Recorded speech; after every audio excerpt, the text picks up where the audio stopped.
সকাল সকাল এক গ্লাস ছাতু গুলিয়ে নিয়েছি। ছাতুর মধ্যে দিয়েছি কাঁচা লঙ্কা, পেঁয়াজ আর একটু লেবুর রস।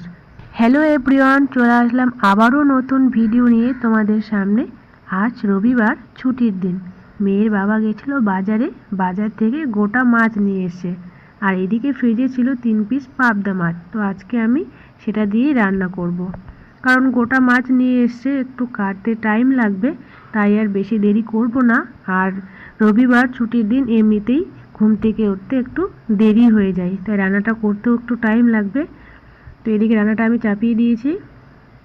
কড়াই দিয়ে দিলাম কালো জিরে, কাঁচা লঙ্কা, পেঁয়াজ আর টমেটো দিয়ে, তারপর মশলা দিয়ে ভালো করে কষিয়ে নিয়ে আমার রান্নাটা হয়ে যাবে। তো আমি কিন্তু সেভাবে ভালো রান্না করতে পারি না, অনেকে অনেক স্টাইলে রান্না করে, আর আমার রান্নাগুলো খুব কম তেল মশলায় আমি রান্না করি, খুব সহজভাবে রান্না হয়, মোটামুটি খাওয়ার মতো হয়ে যায়। তো চলো আজকে আমার রান্নাটা দেখো। এদিকে ঝোলের জলটা আমি দিয়ে দিয়েছি, এখন দিয়ে দিলাম মাছগুলো একটু ভালো করে ফুটিয়ে নিলেই আমার রান্নাটা হয়ে যাবে। তো এদিকে আমার রান্না কমপ্লিট হয়ে গেছে। আর করে নিয়েছি করলা আলু ভাজা আর কলমি শাক ভাজা, আর এদিকে আছে স্যালাড। তো আজকে রান্না আমার এইটুকুই। এখন দেখো মেয়ের বাবাকে বেড়ে দিলাম ভাতটা, তারপর মেয়েকে খাওয়াতে হবে। মেয়ে আজকে নিজে নিজে খাবে না, ওকে খাইয়ে দিতে হবে, তারপর আমি মেয়েকে খাইয়ে দিই, তারপর আমি নিজে খাবো। চলো বন্ধুরা, আজকে ভিডিওটা এই পর্যন্তই। সবাই ভালো থেকো, সুস্থ থেকো।